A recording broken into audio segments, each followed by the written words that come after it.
মাই day students, আসসালামু আলাইকুম। This is Asif Nawaz before you and it's me again. আবার তোমাদের সাথে দেখা হলো। আমি প্রিভিয়াস অনেকগুলো ক্লাস তোমাদের সাথে কন্ডাক্ট করেছিলাম এবং আবার আজকে তোমাদের সামনে আসলাম নতুন একটি ক্লাস নিয়ে। তোমরা এর মধ্যে আরও কয়েকটি ক্লাস করেছো এবং আশা করি তোমাদের যে পিএসসি সিলেবাসটা তোমরা খুব ভালো করে বুঝেছো এবং অনেক বেশি বেশি প্র্যাকটিস করেছো। ওকে, আজকে যেহেতু আমরা মোটামুটি শেষের আইটেমগুলো কমপ্লিট করেছিলাম, একটি একটি করে আইটেম কমপ্লিট করেছিলাম, আজকে আমি তোমাদের সাথে আলোচনা করবো যেহেতু আমরা সিন প্যাসেজের জাস্ট আমি লাস্ট ক্লাসে আমার শেষ ক্লাসে সিন প্যাসেজে একটি জাস্ট একটা ধারাবাহিকতা কোন কোন প্যাসেজগুলো ইম্পর্টেন্স দিয়ে পড়তে হবে সেটা আমি তোমাদেরকে বলে দিয়েছিলাম। তো আজকে আমরা সবাই মিলে একটা সিন প্যাসেজ সলভ করবো এবং খুবই ইম্পর্টেন্ট একটা আমরা প্যাসেজ পড়বো। সেটা তোমরা মনে হয় প্রিভিয়াস ক্লাসে তোমাদের বার্থডে পার্টি নিয়ে পড়েছিলে। তা আজকে আমি তোমাদেরকে দ্য লিবারেশন ওয়ার মিউজিয়াম, দেখো তোমরা বোর্ডের মধ্যে আমি হেডলাইন লিখেছি, দি লিবারেশন ওয়ার মিউজিয়াম নিয়ে আমি আলোচনা করব। অর্থাৎ এটাও আমাদের জন্য একটু গুরুত্বপূর্ণ, যদিও এটা বিভিন্ন জোনের মধ্যে যদি আমরা দেখি, অর্থাৎ 2015 সালে একবার কোশ্চেনটা এসেছিলো, কিন্তু যেহেতু এটা লিবারেশন মিউজিয়াম খুবই একটা ক্রুশাল পয়েন্ট এবং এটা একটা খুব আলোচিত একটা বিষয়, অবশ্যই আমরা এটা খুব ভালো করে প্রিপারেশন নেব। অর্থাৎ আমরা জানবো এখান থেকে ম্যাচিং অথবা ফিল ইন দ্য গ্যাপসের জন্য কোন ওয়ার্ডের উপর আমাদের ইম্পর্টেন্স দিতে হবে, কোন কোন তথ্যগুলো থেকে ট্রু ফলস অ্যান্ড কোশ্চেন আনসারগুলো আসতে পারে, এবং সবার শেষে যে একটা কম্পোজিশন থাকে, শর্ট কম্পোজিশন, সেটা আসলে এই প্যাসেজ থেকে যদি কম্পোজিশনটা আসে সেটা কী ফরম্যাটে হতে পারে সেটা সম্বন্ধে আমরা আলোচনা করব। ফার্স্ট অফ অল আমরা আমাদের বইয়ে যে লেসনটা রয়েছে সেটা যদি আমরা দেখি, এটা আমাদের unit 19 the liberation war museum, lesson 1 and 2। আচ্ছা, এখানে একটা জাস্ট সানশাইন ম্যাগাজিন, একটা ম্যাগাজিন কথা বলা হয়েছে এবং বলা হচ্ছে এই ম্যাগাজিনটা by and for the students of class 5। অর্থাৎ এখানে ক্লাস 5-এর স্টুডেন্টরাই এটা ম্যাগাজিনটা ক্রিয়েট করে বা তারা এখানে লেখা জমা দেয় অথবা, এবং তাদের জন্যই কিন্তু মেইনলি এই ম্যাগাজিনটা। তো এখানে একটা দেখা গেল ফিচার রয়েছে, the visit to the liberation war museum by Farhan Ahmed. Okay, first of all আমি জাস্ট একবার একটু লাউডলি রিডিং করে যাব, তারপর থেকে আমরা এখান থেকে কিছু ওয়ার্ড সিলেক্ট করে সেই ওয়ার্ডগুলো আমরা অ্যানালাইজেশন জানবো, যেটা আমাদের জন্য বেনিফিটেড হবে fill in the gaps and ম্যাচিংয়ের জন্য যেটা আমাদের থাকে। Okay, first of all we going to start and we try to just read the passage loudly, because যখনই তুমি বাসায় পড়বে অবশ্যই তুমি এই ধরনের প্যাসেজগুলো শুধু পরীক্ষা হলে তোমাকে সাইলেন্ট রিডিং করতে হবে, বাকি বাসায় অবশ্যই তুমি স্পষ্টভাবে লাউডলি রিডিং করার চেষ্টা করবে, সেটা তোমার দেখা মুখের জড়তাগুলো কেটে নেবে। ওকে ওকে On 14 December, our class went to a field trip to the Liberation War Museum at Agargaon, Dhaka. The trip was planned as part of our Bangladesh and Global Studies course. Our bus reached at the museum at 10 a.m. A guide was waiting for us. He welcomed us warmly and took us on a quick tour of the different galleries and exhibits of the museum. Okay. At first, we watched a video clip on our Liberation War and our independence.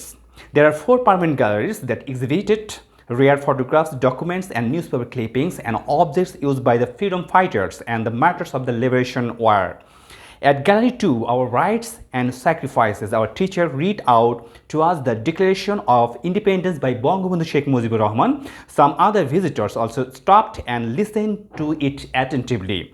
As we went inside Gallery 4, our victory, our values, we fell silent.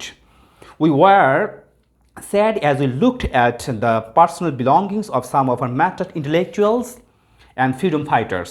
A pair of glasses, a pen, a notebook, a money bag, a shirt, and other such things. We left the museum at 12:30. It was an experience we would never forget. Okay, প্যাসেজটা তোমরা আগেও পড়েছো, আমি just একবার পড়ে নিলাম যেহেতু আমরা এই প্যাসেজটা আজকে সলভ করব। এখন আমাদের যেটা মেইন ফোকাস, আমরা এখান থেকে কিছু ইম্পর্টেন্ট ওয়ার্ড সিলেক্ট করে সেই ওয়ার্ডগুলো জাস্ট মিনিংগুলো জানার চেষ্টা করবো। এটার মাধ্যমে আমরা পুরো প্যাসেজটা মোটামুটি আমাদের নখদর্পণে চলে আসবে। তো চলো আমরা ওয়ার্ডগুলো সম্বন্ধে একটু আলোচনা করি। দেখো, যদি আমরা ওয়ার্ডগুলো সবগুলো ওয়ার্ড সম্বন্ধে করতে হয় না, কিছু ইম্পর্টেন্ট ওয়ার্ড আমাদেরকে আগে সিলেক্ট করে নিতে হবে। যদি আমরা এরকম ওয়ার্ড সিলেক্ট করি, ফার্স্ট অফ অল আমি একটি ওয়ার্ড, দেখো তোমরা কীভাবে বাসায় প্রিপারেশন নিবে, যে ওয়ার্ডটা হচ্ছে ট্রিপ। আচ্ছা, এই ট্রিপ ওয়ার্ডটা সম্বন্ধে আমরা কী জানি? ট্রিপ কথাটা মানে হচ্ছে ওয়ান কাইন্ডস অফ ট্রাভেল, যেটাকে আমরা ভ্রমণ বলি। এখন কথা হচ্ছে আমাদের ম্যাচিং টাইপের যে কোশ্চেনটা থাকে নাম্বার 1, সেখানে কিন্তু যে ডান পাশের অংশে একটু অ্যানালাইজ করে দেওয়া থাকে, অর্থাৎ একটু এলাবোরেটলি লেখা থাকে আর কি। সেই এলাবোরেটটা যদি আমরা ভালো করে বুঝি বা আগে থেকে আমাদের প্র্যাকটিস করা হয়ে থাকে, তো মোটামুটি আমরা পরীক্ষা হলে সেটা সলভ করতে পারবো। তো ট্রিপ মানে আমি ইন বেঙ্গলি এটাকে কী বললাম? ট্রিপ মানে হচ্ছে ভ্রমণ। তাহলে এটা বলতে পারি a pleasant or plant journey. আচ্ছা, এখানে আমি দুটি কথা বললাম, দেখো, a pleasant or plant journey। অবশ্যই ট্রিপটা হবে কি আনন্দদায়ক হবে, এটা মানে আনন্দ করার জন্য বা এনজয় করার জন্য, এবং এটা হবে কি প্ল্যান্ড অর্থাৎ পূর্ব পরিকল্পিত। অর্থাৎ তুমি একটা যে জায়গায় ভ্রমণে যাবে সেটা সম্বন্ধে আগে তুমি জায়গাটা সিলেক্ট করবে, কে কে যাবে, সব কিছু একটা প্ল্যান মাফিক জিনিসটা হয়, যার কারণে এটাকে আমি বললাম a pleasant or planned journey. Okay, number 2 আমরা চলে যাব। এরপরে আমরা যে ওয়ার্ডটা সিলেক্ট করতে পারি লিবারেশন। আচ্ছা, so the word meaning of the word liberation মানে কি মুক্তি বা স্বাধীনতা, তাই না? এখন স্বাধীনতা, লিবারেশন, ইন্ডিপেন্ডেন্স আমরা অনেক ধরনের, কিন্তু যদি একটু অ্যানালাইজ করে বলি যে লিবারেশন মানে যেহেতু স্বাধীনতা, এটা আমরা বলতে পারি the state of being free from domination. আচ্ছা, ডমিনেশন কথাটার মানে হচ্ছে কারো অধীনে থাকা। তাহলে এখানে বলা হচ্ছে দ্য স্টেট এমন একটা অবস্থা অফ বিইং ফ্রি, মুক্ত হওয়া, ফ্রম ডমিনেশন, সামওয়ান ডমিনেশন। আমরা কার ডমিনেশন, কার দ্বারা ডমিনেটেড হতাম? পশ্চিম পাকিস্তান দ্বারা। পাকিস্তান আমরা ছিল পূর্ব পাকিস্তান, তারা ডমিনেট করতো। একসময় আমাদেরকে কি ব্রিটিশরা ডমিনেট করতো। তাহলে এই ডমিনেশনগুলো থেকে মুক্তি পেয়ে একটা দেশ কী হয়? স্বাধীন হয়। আমাদের বাংলাদেশ কী হয়েছে? স্বাধীন হয়েছে। So the state of being free from domination. Okay, তাহলে আমরা শিখলাম ট্রিপ মানে আমরা শিখলাম, আমরা লিবারেশন মানে শিখলাম। ওকে, এরপর আমরা শিখতে পারি গাইড। ওকে, গাইড কথাটা নর্মালি আমরা মিনিংটা কি জানি? পথ প্রদর্শক। ওকে, অর্থাৎ কোনো একটা দলকে যখন গাইড করা হয়, অর্থাৎ নতুন কোনো জায়গায় যখন যাওয়া হয় সেখানে একটা গাইড লাগে। তুমি যদি কক্সবাজার যাও বা তুমি যদি সুন্দরবনে যাও, সেক্ষেত্রে তোমার ক্ষেত্রে একটা গাইড লাগবে, কারণ তুমি তো ওই জায়গাটা চেনো না। তোমাকে গাইড কী করবে? As a mentor. মেন্টর মানে কি? পথ প্রদর্শক হতে পারে। সে তোমাকে বিভিন্ন বস্তু দেখিয়ে দিবে বা কীভাবে যেতে হবে সব ব্যাপারে হেল্প করে। এই জন্য বলা হয় গাইড মানে কি? প্রদর্শক। গাইড মানে আমরা বলতে পারি কি? প্রদর্শক। সো এটাকে আমরা বলতে পারি a person who shows, a person who shows ways. Mainly এই কথাটাকে আমরা বলতে পারি a person who shows ways. Okay, আচ্ছা, আর যদি আমরা অ্যাকর্ডিং টু প্যাসেজ, অর্থাৎ এই প্যাসেজ ওয়ার্ড যদি আমরা লিখে চাই, টু দ্য কি বলতে পারি? To the journey. অর্থাৎ যেহেতু আমরা এখানে একটা জার্নি বা এখানে একটা ট্রাভেল করা হয়েছে, আচ্ছা, এটা আমরা বলতে পারি। এখন কথা হলো কাকে দেখাচ্ছে? ট্যুরিস্টকে, ট্রাভেলার্সকে, ওকে, ভিজিটর্সকে। তাহলে দেখো আমরা পুরো জিনিসটা পেলাম, a person who shows ways to the tourist or travellers or visitors. Okay, তাদেরকে আমরা কি বলছি? গাইড বলছি। আচ্ছা, এরপরে আমরা 3টি ওয়ার্ড শিখে ফেললাম। নেক্সট আমরা 4 নাম্বার শিখতে পারি যে এক্সিবিটস। এক্সিবিট কথাটার মানে হচ্ছে কোনো কিছু প্রদর্শন করা বা কি করা? শো করা, মানে কি দেখানো। এটা আমরা শো বলতে পারি। এক্সিবিট মানে কোনো কিছু প্রদর্শন করা অথবা শো করা। ওকে, তাহলে এটা আমরা এভাবেই লিখতে পারি to show something. To show something, এটা হবে কি? ওপেনলি। অর্থাৎ এই টু শো সামথিং ওপেনলি, একদম সবার সামনে উন্মুক্ত করে যেটা দেখানো, সেটাকে বলা হচ্ছে কি? Exhibit. So trip, liberation, guide, exhibit, আমরা 4টা গুরুত্বপূর্ণ ওয়ার্ড আমরা প্যাসেজ থেকে শিখে ফেললাম। ওকে, আরও অনেকগুলো ওয়ার্ড রয়েছে, আমরা আরও কিছু ওয়ার্ড জানবো।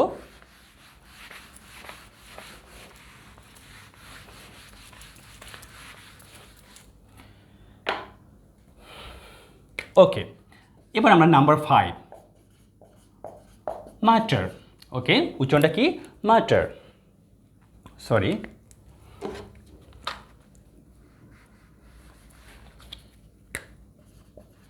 এই ওয়ার্ডটা আমরা বাংলা মানে সবাই জানি শহীদ। এটা মানে কি? শহীদ। আচ্ছা, এখন যেমন আমরা বলি যে লিবারেশন আর এই সময় অনেকে শহীদ হয়েছে, তারপরে দেখো আমরা ল্যাঙ্গুয়েজ মুভমেন্ট, সেক্ষেত্রে অনেক শহীদ হয়েছে, তাই না? তার মানে যারা শহীদ হয় তারা কী করে? তাদের লাইফকে কী করে? স্যাক্রিফাইস করে ফর এ নোবেল পারপাস, একটা বৃহৎ মহৎ উদ্দেশ্য নিয়ে দেশের জন্য বা কোনো কিছুর জন্য যখন কেউ লাইফকে স্যাক্রিফাইস করে, উৎসর্গ করে, সেটাকে তাদেরকে আমরা কি বলি? শহীদের মর্যাদা তারা পায়। তাহলে এই যে এই ওয়ার্ডটা ম্যাচার, এটা মানে কি? শহীদ। তাহলে এটাকে আমরা এভাবে লিখতে পারি আ পারসন হু স্যাক্রিফাইসড। যেহেতু স্যাক্রিফাইস করার পরে কি হয়ে যায়? শহীদ হয়ে যায়।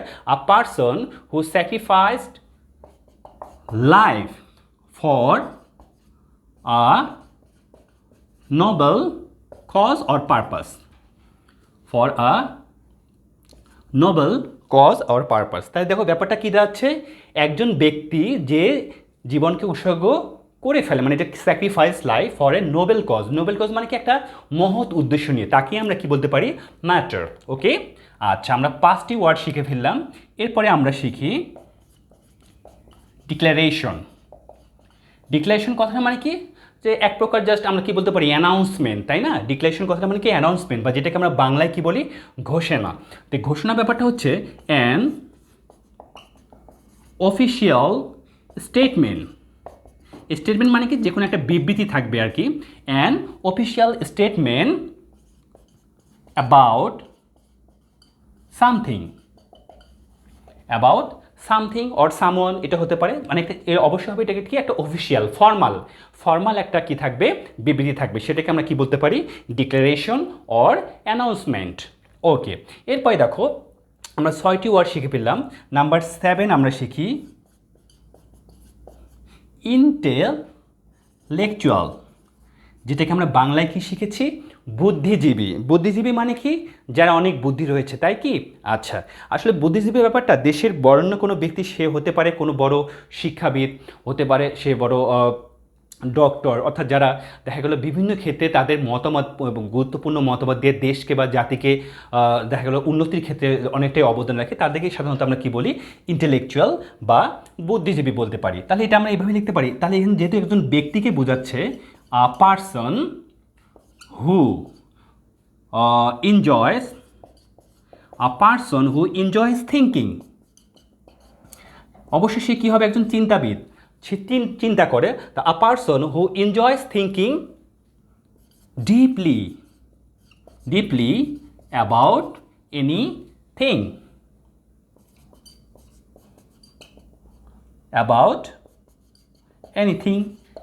এনিবডি। তার মানে কি, সে খুব গভীরভাবে যে চিন্তা করে সেটাকে তাদেরকে বলা হচ্ছে চিন্তা। আমরা সবাই করি, অবশ্যই পার্থক্য রয়েছে, সে অনেক বরেণ্য ব্যক্তি হবে, অনেক বড় কি শিক্ষাবিদ হবে। ওকে, আচ্ছা তাদেরকে আমরা কি বলি, ইন্টেলেকচুয়াল। অ্যান্ড আরেকটা আমরা ওয়ার্ড শিখি important, experience.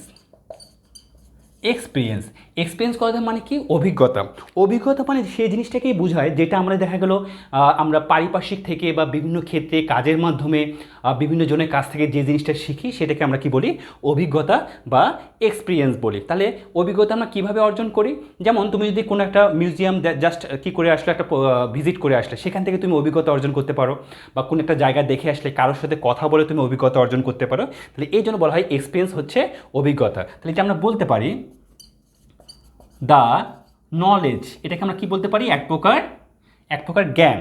Okay, the knowledge or skill, দক্ষতা, এটা হতে পারে কি, নলেজ অথবা স্কিল।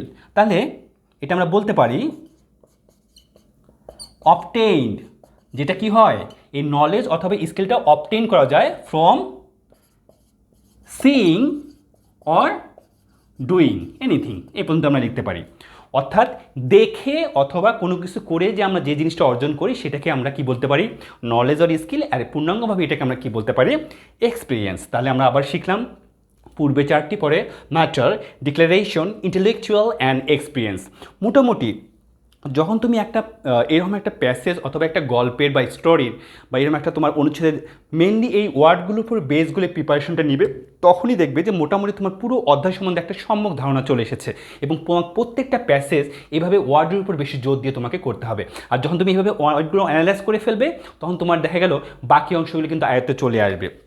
ওকে, তাহলে এটা আমাদের কোশ্চেন প্যাটার্ন 1 অর্থাৎ fill in the gaps and ম্যাচিংয়ের জন্য ইম্পর্টেন্ট। এরপরে যে আমাদের ট্রু ফলস আর কোশ্চেন আনসার থাকে, এটার জন্য তোমাকে কী করতে হবে, প্যাসেজের গুরুত্বপূর্ণ কিছু জায়গা কী করতে হবে, তোমাকে ওইটা ভালো করে মাথায় রাখতে হবে, ইনফরমেশন যেখানে রয়েছে। Say for example the liberation war museum at Agargaon, Dhaka.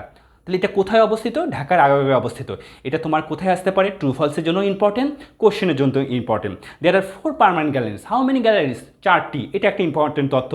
Okay, gallery 2 আমরা কি দেখতে পারি, এটা ডিক্লারেশন। গ্যালারি 4 এর মধ্যে আমরা কি দেখতে পারি, এটা এই ধরনের তথ্যগুলো, এবং আমরা কখন গিয়েছিলাম বা কখন সেখান থেকে ফিরে আসলাম, টাইমটা দেওয়া আছে। এই ইনফরমেশনগুলো কিন্তু তোমাকে খুব ভালো করে ইন্ডিকেট করে রাখতে হবে যে এখান থেকে তোমার কোশ্চেন হতে পারে অথবা এখান থেকেই তোমার ট্রু ফলস থাকতে পারে। ওকে, এবং সবার শেষে যে কথাটা আমি বলতে চাচ্ছি যে তোমাদের এখানে যে short composition, short composition at least 5 sentences, at least কথাটা মানে হচ্ছে কমপক্ষে 5টি। অর্থাৎ তুমি যদি ভালোভাবে 5টি সেন্টেন্স লেখো অ্যাকর্ডিং টু কোশ্চেন, তুমি ভালোভাবে লিখে এটাতে তুমি ফুল নাম্বার ক্যারি করতে পারো। স্বভাবতই আমরা না 5টা লিখি না, আমরা স্বভাবতই 10 সেন্টেন্সেস খুব সুন্দরভাবে লিখতে পারি। এখন কথা হচ্ছে এখানে যে জিনিসগুলোর উপর তোমাকে গুরুত্ব দিতে হবে, তোমাকে পাংচুয়েশন অ্যান্ড ক্যাপিটালাইজেশন, তারপরে স্পেলিং, গ্রামার পয়েন্ট সব কিছু কিন্তু তোমাকে যদি কারেক্টলি লিখতে পারো তাহলে তুমি অবশ্যই ফুল নাম্বার পাবে। ওকে, এই ব্যাপারটি লক্ষ্য রাখতে হবে। আর এখানে যেহেতু রয়েছে লিবারেশনারি মিউজিয়াম, এখন দেখো প্যাসেজটা যেভাবে দেওয়া আছে এটা হচ্ছে visit to a liberationary museum. Okay, visit to a liberationary museum, একজন তারা ভিজিট করে এসেছিল সেটার ডেসক্রিপশন দিয়েছে। কিন্তু যদি নর্মালি তোমার কম্পোজিশনটা আছে অ্যাবাউট লিবারেশনারি মিউজিয়াম, তখন কিন্তু আমরা প্যাসেজ থেকে এই ডেসক্রিপটিভভাবে দিতে পারবো না। তখন তোমাকে নর্মালি বলতে হবে লিবারেশনারি মিউজিয়াম ঢাকা আগারগাঁওয়ে অবস্থিত, সেখানে 4টি গ্যালারি রয়েছে, দেয়ার 4 galleries, in galleries 2 we can see, in galleries 4। ওকে, এইভাবে সাধারণত তোমাকে লিখতে হবে, যেটা একদম কমন ফরম্যাটে। এটা কিন্তু তখন ভিজিটের ব্যাপারটা চলে আসবে না। আর যদি এক্স্যাক্টলি ভিজিটের কথা বলে আমরা প্যাসেজ ওয়াইজ লিখতে পারবো। এই ব্যাপারটা কিন্তু অবশ্যই তোমাকে লক্ষ্য রাখতে হবে। যদি না করো তাহলে কিন্তু তোমার নাম্বার কমে যাবে। আমি আবারও বলছি, যদি নর্মাল লিবারেশনারি মিউজিয়াম আসে, মিউজিয়ামটা তোমাকে কী দিতে হবে, বর্ণনা দিতে হবে। তুমি ভিজিট করেছো কি না সেই বর্ণনাটা তোমাকে সেখানে দিবে না। এটা একটু পার্থক্য বজায় রেখে লেখার চেষ্টা করবে, তাহলে দুভাবে তোমরা প্রিপারেশন নেবে। তাহলে আমরা এখান থেকে প্যাসেজটা খুব ভালো করে পড়বো, ওয়ার্ডগুলো আমরা খুব ভালো করে প্র্যাকটিস করবো, ইনফরমেশনগুলো মাথায় রাখবো, এবং সেই সাথে অবশ্যই আমরা খুব ভালো করে কম্পোজিশনটা আগে থেকে প্রিপারেশন নিয়ে নেবো। যদি এটা একটা সিন প্যাসেজ, আমরা কিন্তু কম্পোজিশনগুলো প্রত্যেকটা প্যাসেজে আগে থেকে যদি প্রিপারেশন নিয়ে রাখি, পরীক্ষা হলে কিন্তু আমাদেরকে থিঙ্কিং করে লিখতে হবে এবং পারফেক্টলি আমরা লিখে আসতে পারবো। ওকে, সুপ্রিয় শিক্ষার্থী বন্ধুরা, তোমরা এইভাবে বাসায় এই প্যাসেজটি হোমওয়ার্ক দেওয়া থাকবে, খুব ভালো করে প্র্যাকটিস করো। আবার নতুন কোনো ক্লাসে দেখা হবে, সে পর্যন্ত ভালো থাকো, সুস্থ থাকো। আসসালামু আলাইকুম।